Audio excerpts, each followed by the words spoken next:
Lots of parents have been emailing me to ask how they can help their child at home. So here are my top 5 phonics tips. Number 1, say the sounds correctly. We often see children and adults adding a to the end of sounds. For example, we have s, s.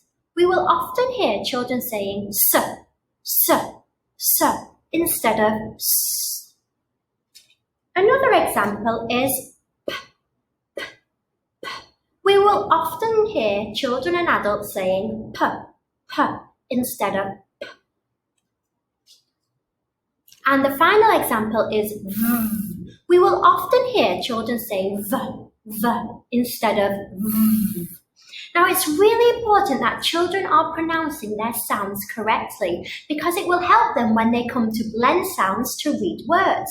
Now, if you're not sure how each sound should be pronounced, I'm going to link a video so that you can have a look at home at how each sound should be correctly pronounced so that you can help your child at home.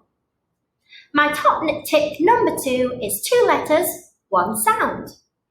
Now, in the English language, there are 44 sounds, but there are only 26 letters, so there are too many sounds for each sound to be represented by 1 single letter.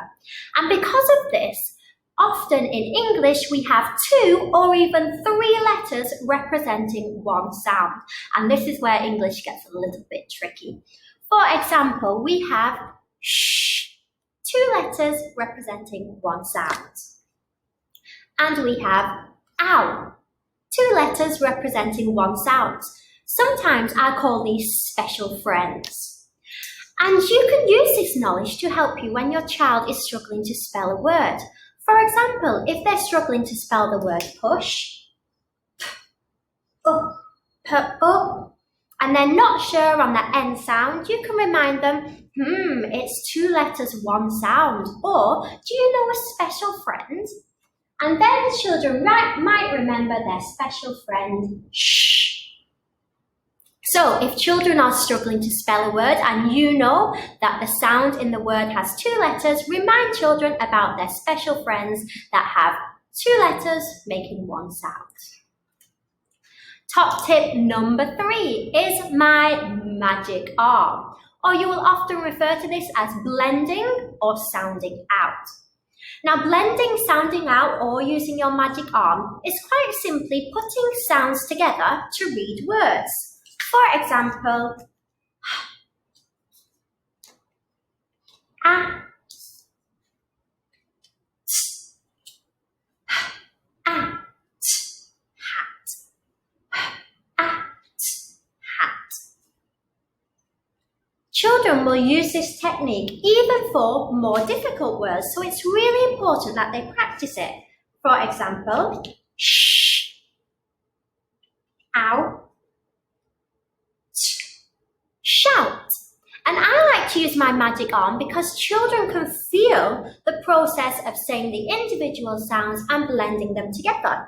For example, sh, out, shout.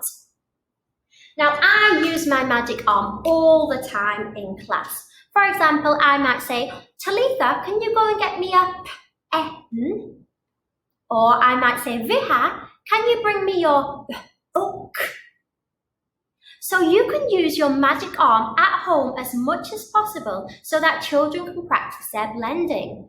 You could use it in the supermarket. For example, on my shopping list is some cheese.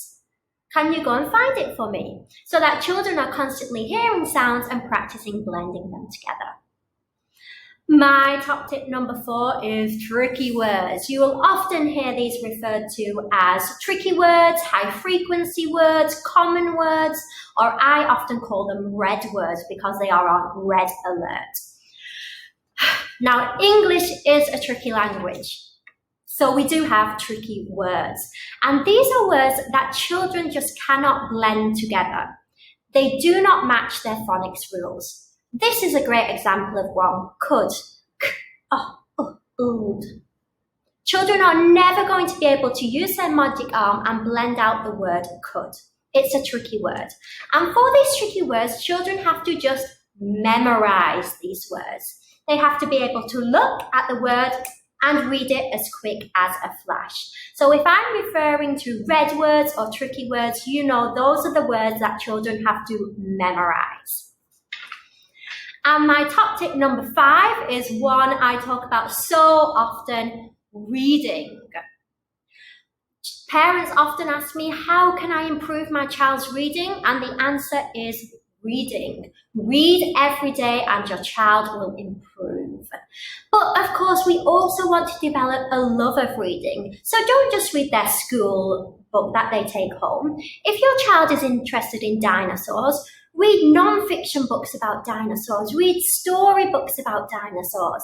If your child is interested in princesses, then read stories about princesses. We want children to read and be good readers, but we want children to love reading too. The more children love reading, the more they choose to read. And the more they choose to read, the better they will do at school.